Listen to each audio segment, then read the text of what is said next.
স্বাগতম বন্ধুরা, কেমন আছেন সবাই? ওই দেখুন বন্ধুরা, ভারতের বিএসএফদের গাড়ি যাচ্ছে, যেটি কিনা দুইটি দেশের জিরো পয়েন্ট থেকে আমি আপনাদেরকে দেখাতে পারছিলাম। আর বন্ধুরা, এ হচ্ছে বাংলাদেশের একটি গ্রাম, আর এই গ্রাম থেকেই কিন্তু দেখা যাচ্ছিল কাঁটাতারের বেড়া। বন্ধুরা, আপনারা জানেন ভারতের কাঁটাতারের বেড়ার 150 গজ বাহির থেকে বাংলাদেশ শুরু হয়। আর আমি কিন্তু বাংলাদেশ থেকেই আপনাদেরকে জুম করে দেখানোর চেষ্টা করছিলাম। বন্ধুরা, ওই দিকটাতেই কিন্তু ভারত, আর এই দিকটাতেই হচ্ছে বাংলাদেশের একটি গ্রাম, যেই গ্রাম থেকে আমি আপনাদেরকে এই সীমান্তটা দেখাতে নিয়ে আসছি। এবং কাঁটাতারের বেড়া কিন্তু বরাবরই আমি আপনাদেরকে দেখাতে পারছিলাম। আজকের ভিডিওতে আমি আপনাদেরকে দেখাচ্ছি কুড়িগ্রাম জেলার ভুরুঙ্গামারী উপজেলার একটি সীমান্ত। তাই ভিডিওটা শেয়ার করে দিয়ে শেষ অবধি দেখার অনুরোধ রইল। বন্ধুরা, এই বরাবরই কিন্তু একটি ব্রিজ রয়েছে এবং কাঁটাতারের বেড়াও কিন্তু এই জিরো পয়েন্ট থেকে আমি আপনাদেরকে দেখাতে পারছিলাম। এটি হচ্ছে দুটি দেশের জিরো পয়েন্ট। এই দিকটাতেই হচ্ছে ভারত, আর আমি কিন্তু দুটি দেশের জিরো পয়েন্টে দাঁড়িয়ে আছি। আর এই চাচা কিন্তু ভারতের জমিতে প্রবেশ করলো বাংলাদেশের মানুষ হয়ে, কারণ এই জমিতে ভারতের মানুষেরা কোনো চাষাবাদ করে না, সেজন্যই বাংলাদেশের মানুষেরা এই জমিতে গরুগুলোকে ঘাস খাওয়ায়। বন্ধুরা, ছোট্ট একটা রিকোয়েস্ট থাকবে, ভিডিওটাতে একটা লাইক করে দিবেন। এবং এখানে কিন্তু বরাবরই কাঁটাতারের বেড়া রয়েছে এবং বিএসএফদের দুইটা টঙও কিন্তু এখান থেকে দেখা যাচ্ছিল। এখন আমি আপনাদেরকে দেখাবো দুইটি দেশ কিভাবেই ভাগাভাগি হয়ে গেছে। এই দিকটাতেই হচ্ছে ভারত সীমান্ত, আর এখন আমি জিরো পয়েন্ট দিয়ে আপনাদেরকে সীমান্ত পিলারটা দেখাবো। তো চলুন বন্ধুরা, সীমান্ত পিলারটা আপনাদেরকে দেখানো যাক। আর আমি কিন্তু দুইটি দেশের জিরো পয়েন্ট দিয়ে হেঁটে হেঁটে যাচ্ছিলাম। এই গরুটা কিন্তু ভারতে প্রবেশ করছে, ওই গরু হচ্ছে বাংলাদেশের। এই দেখুন বন্ধুরা, সাপ একটি সীমান্ত পিলার, এই দিকটাতেই ইন্ডিয়া। আর আমি কিন্তু দুইটি দেশের জিরো পয়েন্ট, অর্থাৎ 1012 নম্বর সীমান্ত পিলার।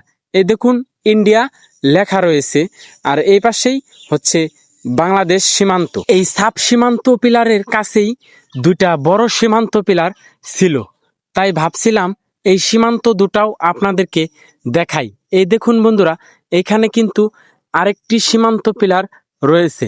আঁকাবাঁকা সীমান্ত হওয়ার কারণেই এখানে বেশ কয়েকটি সীমান্ত পিলার দ্বারা চিহ্নিত করা হয়েছে। এই দেখুন বন্ধুরা, বিডি, এবং এই সীমান্ত পিলারের কাছেই এই সামন দিকেই কিন্তু রয়েছে আরেকটা সীমান্ত পিলার। আর আমি কিন্তু বাংলাদেশ দিয়েই হেঁটে হেঁটে যাচ্ছিলাম।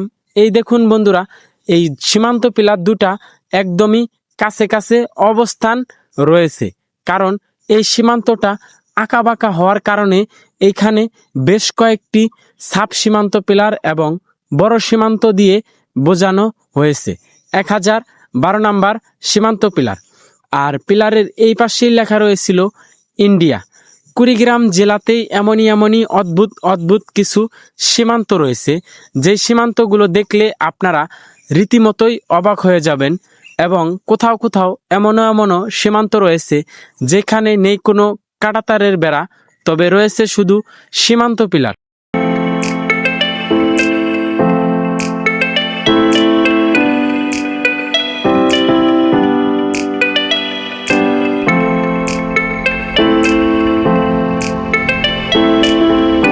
আঁকাবাঁকা সীমান্ত হওয়াতেই এখানে কমপক্ষে 20টার মতো সীমান্ত পিলার দেখাতে পারছিলাম আপনাদেরকে। আমার কাছে বিষয়টা খুবই ভালো লেগেছিল, তাই ভাবলাম আপনাদেরকে এই সীমান্তটা আজকের ভিডিওতে ঘুরে ঘুরে দেখাই। এই দিকটাতে ইন্ডিয়া, আর এই দিকটাতেই হচ্ছে বাংলাদেশ। অর্থাৎ বন্ধুরা, এই সামন দিকটাতেই কিন্তু রয়েছে ইন্ডিয়ার সীমান্ত।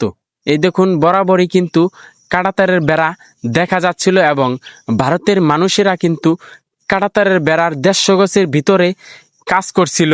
এই কাজ করার দৃশ্যটা আমার কাছে এতটাই ভালো লেগেছিল যে যেটা আপনাদেরকে বলে বোঝানো যাবে না। এই সীমান্তগুলোতে আসলে আমার কাছে সব থেকে ভালো লাগে কাঁটাতারের বেড়ার ভিতরের মানুষদের চলাফেরা দেখে। তো বন্ধুরা, এই গরুটা কিন্তু দুটি দেশের 0 পয়েন্টে দাঁড়িয়ে আছে।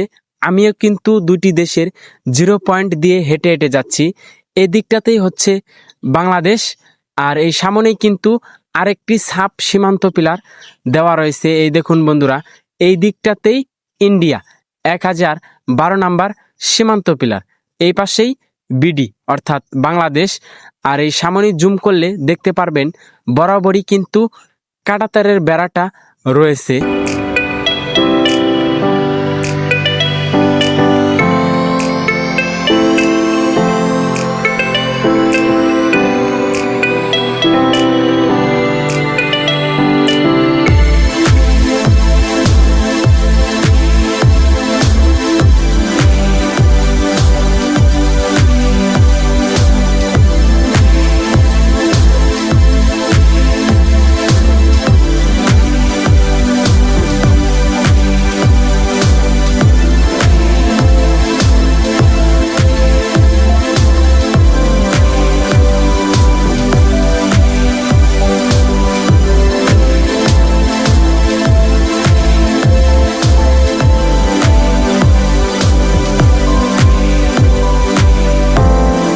বন্ধুরা, এটি হচ্ছে আরেকটি সাব সীমান্ত পিলার।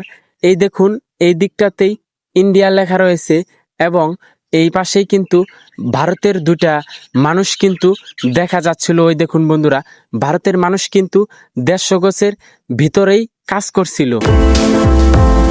কুড়িগ্রাম জেলাতেই এই সীমান্তগুলো অবস্থিত। আমি বেশ কয়েকটি ভিডিও আপনাদেরকে উপহার দিয়েছি। জানি না আমার ভিডিওগুলো আপনাদের কাছে কেমন লাগে। আজকের ভিডিওটা এখানেই শেষ করতে হচ্ছে। দেখা হচ্ছে পরবর্তী নতুন কোনো এক এপিসোডে। সে পর্যন্ত সকলেই ভালো থাকবেন, সুস্থ থাকবেন। আল্লাহ হাফেজ।